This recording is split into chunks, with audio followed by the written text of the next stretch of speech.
Elle a débuté dans l'enseignement, poursuivi dans le commerce avant de trouver sa voie dans l'univers du beau, du féminin et du naturel. Aujourd'hui, Kakuya Méliane Nadège, à la tête de Kimna Déco Naturel, incarne cette génération de femmes entrepreneurs qui font de l'artisanat un véritable art de vivre. Objets décoratifs, pièces uniques, savoir-faire enraciné dans les traditions ivoiriennes. Son travail célèbre la nature, la créativité et l'authenticité. Dans ce numéro, nous partons à la découverte de son parcours inspirant entre passion, résilience et engagement. Bienvenue dans ce nouvel épisode d'Africa Chic où l'artisanat devient un langage, une signature, une affirmation de soi. Et c'est tout naturel de recevoir Kakuya Méliane Nadège. Merci d'avoir répondu à notre invitation, Méliane Nadège. Alors, je le disais, vous avez un parcours atypique, vous avez touché à plusieurs domaines. D'abord, vous avez commencé comme institutrice avant de tourner vers d'autres activités, notamment le commerce, la télévision et le BTP. Et finalement, vous êtes aujourd'hui artisane. Qu'est-ce qui vous a donné envie de créer avec vos mains? D'accord, déjà, je suis quelqu'un à la base qui adore tout ce qui est décoration, tout ce qui est beau, j'adore tout ce qui est lumineux. Voilà, tout ce qui a trait à la décoration, que ce soit intérieur, extérieur, j'adore ça. Ça, c'est naturel. Voilà. Maintenant, ce qui m'a envoyé à embrasser ce domaine-là, c'est déjà la perception que les gens dehors, de mon entourage, sur les réseaux sociaux, voilà, ce que j'entendais à chaque fois sur l'artisanat, c'est que c'est trop cher. C'est hyper cher, c'est fait localement, mais c'est cher. Même les importer également, c'est cher. On ne peut pas toucher à ça. Donc, à chaque fois, ça revenait. Donc, au fil des années, j'ai dit, pourquoi je ne vais pas me lancer dans l'artisanat? Puisque c'est quelque chose que j'aime à la base. Voilà. Donc, c'est ce qui m'a poussé à créer Kimna Déco Naturel. Très bien. Avant d'arriver à Kimna Déco, vous avez évoqué un point essentiel. Les gens trouvent que le local, il est cher. Très cher. Oui. Est-ce que quand vous vous êtes lancé, vous avez décidé de faire quelque chose qui est finalement accessible à tous? Exactement. Ça, c'est la vision de Kimna Déco Naturel. D'accord. Voilà. Notre slogan, c'est un luxe à portée de main. Parce que c'est un luxe de... Voilà. Tout ce qui est matériaux naturels, c'est fait main. Donc ça prend du temps, voilà, c'est de la réflexion, c'est de la créativité, beaucoup d'énergie, voilà, beaucoup d'énergie. Donc c'est un luxe.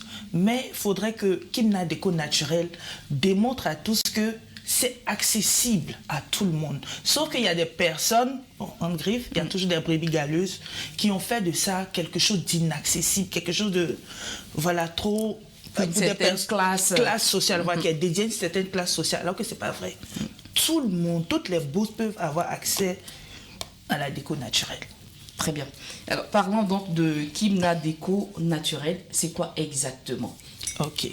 Kimna Déco Naturel est une entreprise qui évolue dans tout ce qui est produit fait à base de matériaux naturels, tels que la liane, le rotin, le rognier, le bambou, le bois. On utilise aussi le fer. Mais le fer, les rebuts, c'est-à-dire ce qu'on n'utilise plus. Nous aussi, on prend ça pour faire des... Voilà, une sorte de récupération. Voilà, une sorte de récupération.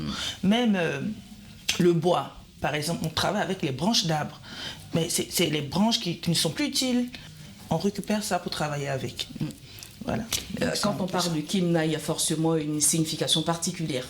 Oui. Kimna, c'est les initiales de mon nom et mes prénoms. Voilà.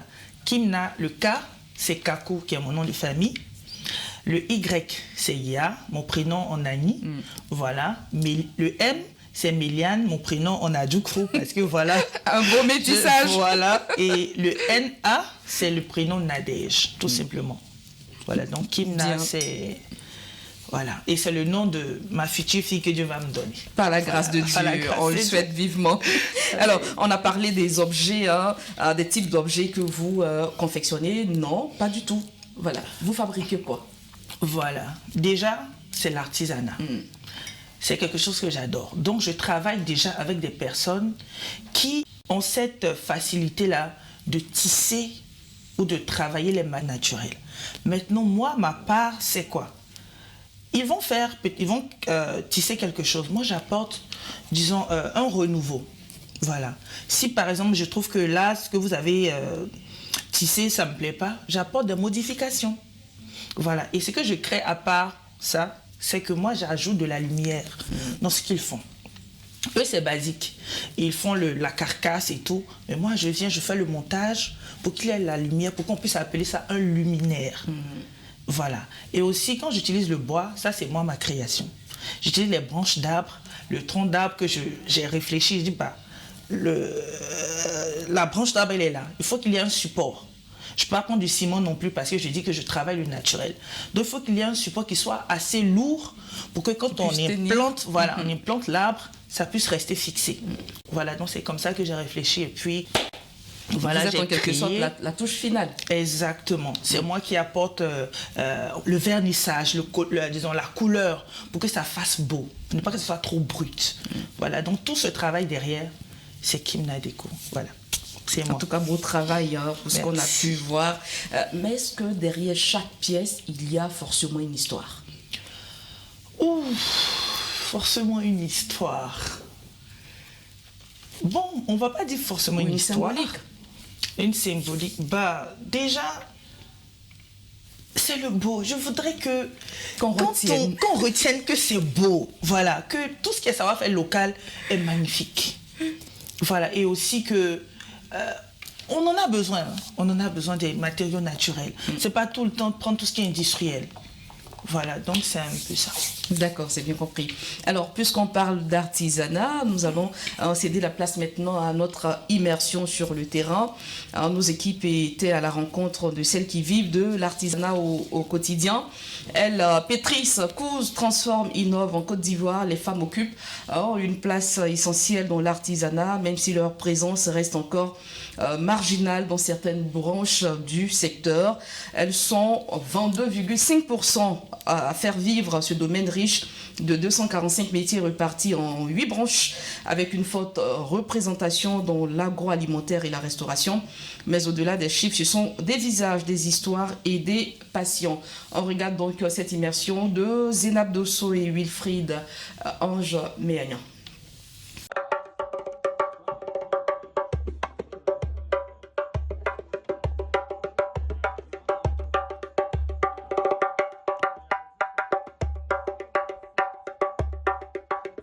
Et oui, l'ambiance est tout simplement dynamique ici au parc des expositions d'Abidjan. Les allées vibrent au rythme des sons, des couleurs, mais surtout du talent. Tout le monde s'active pour valoriser le savoir-faire local. Madame, monsieur, vous l'aurez compris, nous sommes au cœur de la 6e édition du MIVA, entendez, marché ivoirien de l'artisanat. C'est un rendez-vous incontournable pour célébrer le dynamique patrimoine artisanal. Et cette année, le thème met en lumière la femme, la transformation et l'artisanat pour célébrer ces dynamiques femmes qui, par leur créativité et leur savoir-faire, participent au développement économique et culturel du pays. Nous vous proposons une immersion dans quelques stands féminins pour découvrir ce que les femmes savent faire de beau. Suivez-moi.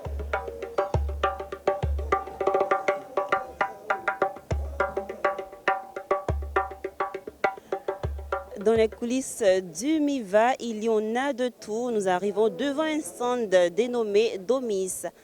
Bonjour madame. Bonjour madame. Alors, vous êtes la responsable de la marque Domis.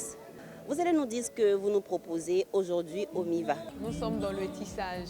Donc, nous faisons le processus du pain tissé de la première étape jusqu'à la dernière étape. Donc, vous verrez ici que nous avons l'étape de la filiature qui est la première étape, c'est de filer le coton. Et après, nous avons l'étape du tissage pour terminer sur l'étape de la teinture qui sera la dernière étape. Est-ce que ce n'est pas difficile? Combien de temps ça prend pour confectionner un pagne? Déjà, il faut savoir qu'il y a eu de l'amélioration parce qu'avant, avec les métiers à tisser de nos parents, il fallait quand même 3 à 4 jours pour pouvoir concevoir un pagne. Et maintenant, avec nos métiers à tisser qui sont là derrière, en un seul jour, on peut vous confectionner un pagne. Alors, ces produits finis, à quelle occasion on les porte? Nous faisons le pagne pour qu'il soit plus raffermi, qu'il soit plus léger. Donc, vous pouvez le porter pour aller au bureau, pour une cérémonie ou bien dans la vie de tous les jours. Merci, bonne chance madame. Merci beaucoup, Au revoir. madame. Au revoir. Alors, nous venons de terminer dans le stand d'Omis. Le marché ivoirien de l'artisanat, c'est aussi les accessoires et bien d'autres.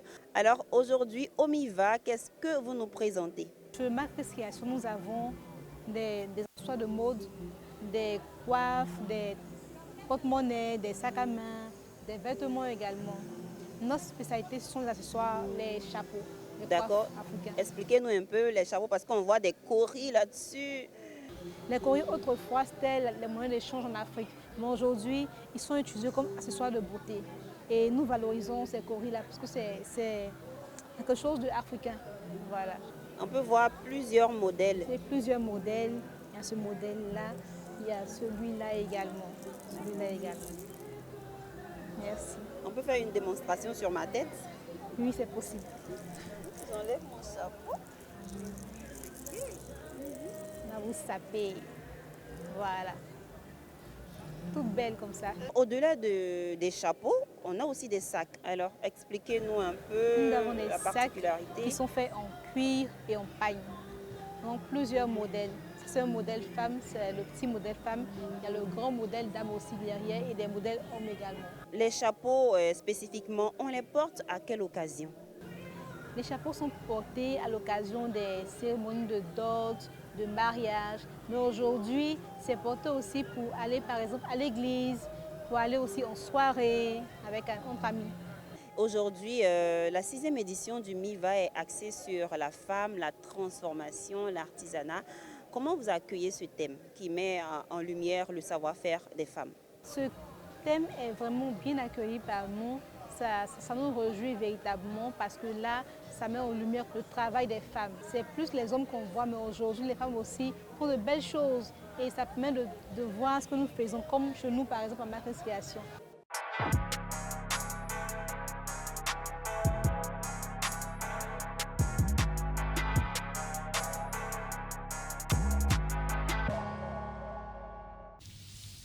Voilà, c'était donc l'immersion proposée par Zénab Dosso et Ange Wilfred au marché ivoirien de l'artisanat. Nadège, vous étiez présente à ce MIVA 2025. C'est ça. Alors, quelle expérience vous avez vécue? Déjà, ça m'a permis de côtoyer mes collègues, voilà, et de voir d'autres on va dire d'autres produits. Voilà, il y a eu des personnes qui sont venues de toutes parts de l'Afrique. Voilà, donc ça nous a permis aussi de voir comment est-ce qu'ils travaillent chez eux. Voilà, on a pratiquement les mêmes produits et les mêmes créations, mais il y a des touches différentes, voilà, dans chaque pays. Voilà, donc ça nous a permis d'avoir une ouverture d'esprit et d'avoir des contacts également. Voilà, parce que il ne faudrait pas qu'on reste seulement en Côte d'Ivoire. Il faudrait qu'on arrive à s'exporter également. Très bien. Voilà. Alors, on a parlé des matériaux que vous utilisez, tout est naturel. Est-ce un engagement écologique, esthétique ou culturel? C'est tout ça en même temps. C'est une tout. C'est esthétique, c'est environnemental, c'est culturel, c'est une tout. Et d'où est-ce que vous tirez votre inspiration? Oh, franchement, les gens ont tendance à dire, oh, toi là, on ne sait pas comment tu fais, mais tu crées. C'est-à-dire, bon, je veux dire, c'est inné.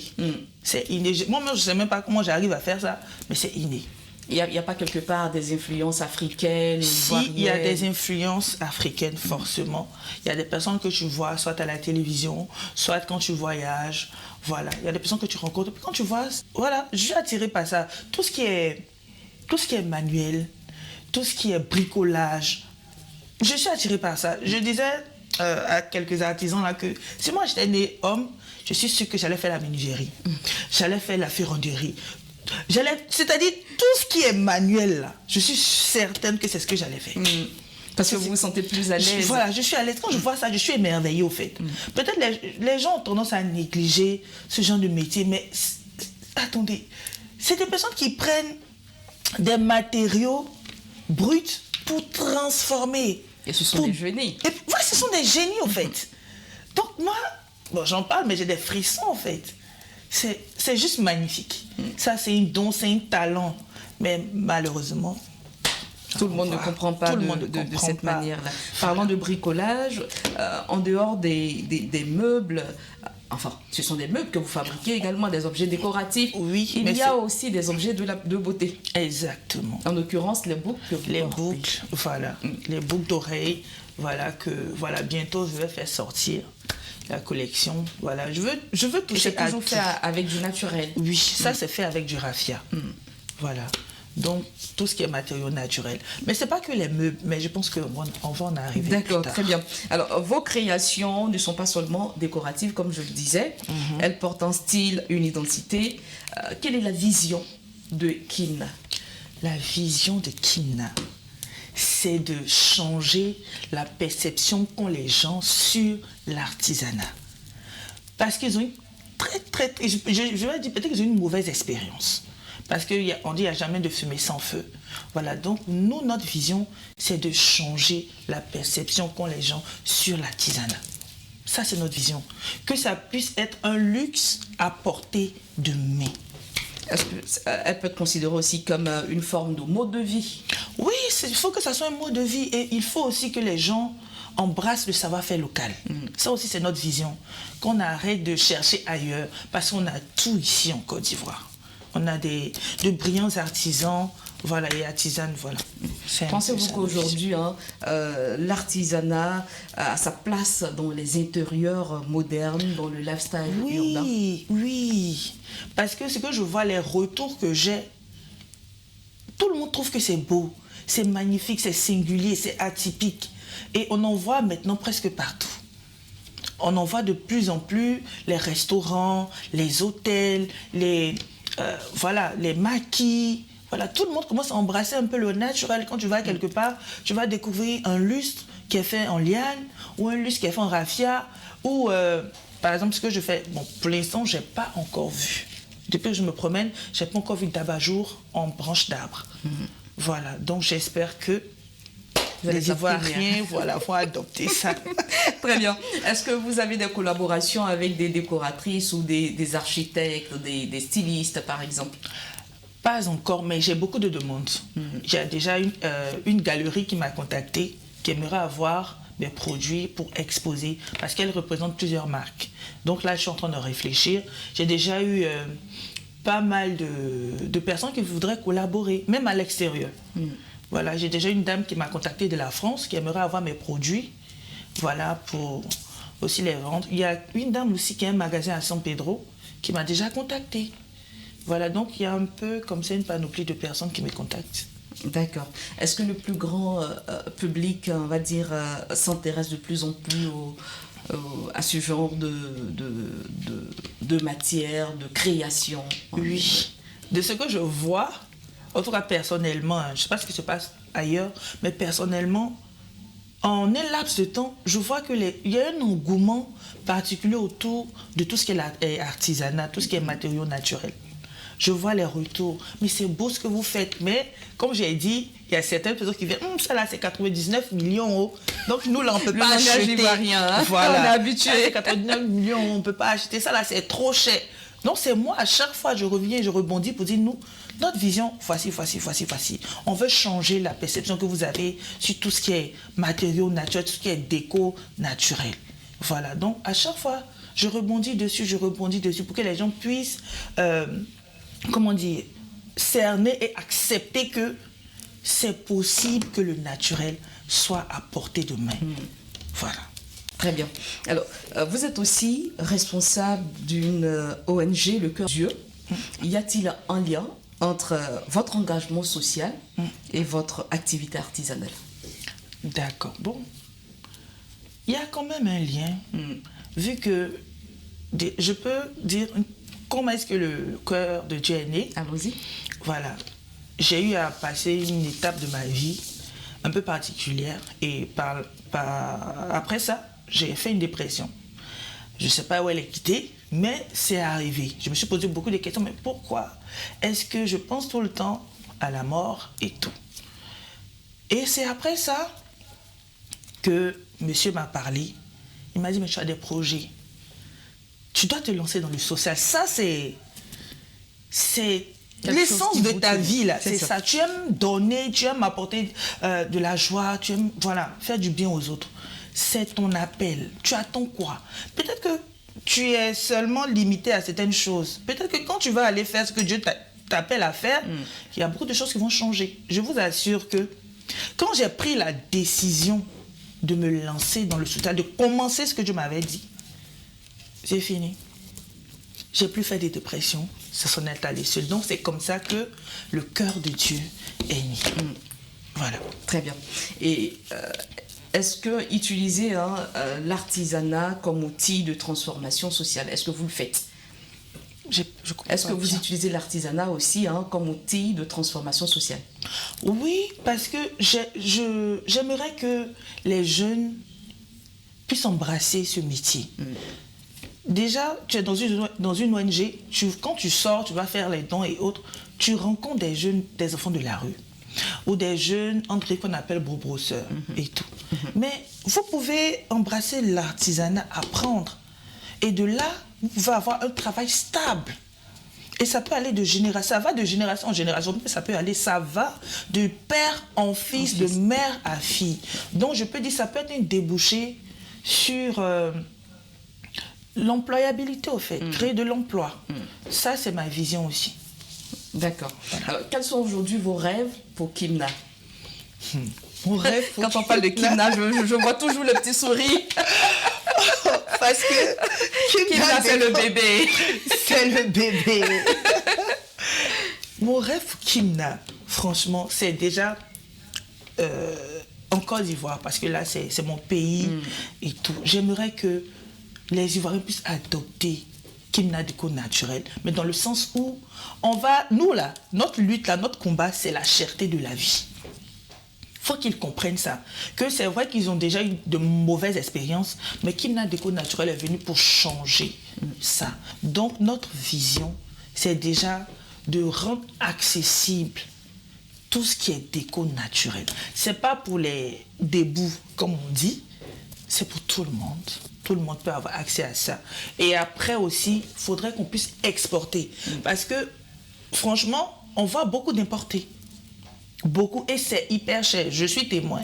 J'en ai déjà fait les frais. C'est trop cher. Alors qu'ici, on peut faire mieux. Et on fait mieux. Parce qu'on fait mieux. Parce que, et plus beau. Parce que c'est chez nous. C'est africain. Voilà. Et aussi, la particularité de Kimna Déco Naturel, c'est qu'on personnalise. C'est-à-dire, toi, tu vois des produits qui sont importés. C'est cher. Tu ne peux pas t'offrir ça. Nous, quand tu viens avec ton design, on te dit oui, on peut le faire.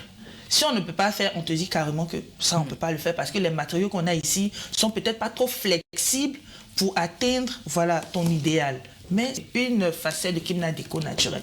On personnalise, on reproduit également des designs que voilà, nos clients veulent bien. D'accord. Avez-vous déjà une boutique physique ou des collections sur le marché?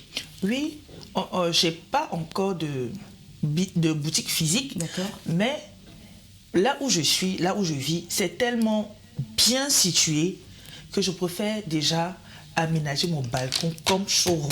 Parce que j'ai une vision. Voilà. Donc déjà, mon showroom là, c'est mon balcon. Ça commence à la maison. Ça commence à la maison, voilà. Donc je suis fière de le dire parce que c'est un parcours. Voilà, c'est un rêve. Donc on commence quelque part. Il ne faut jamais négliger les petits commencements.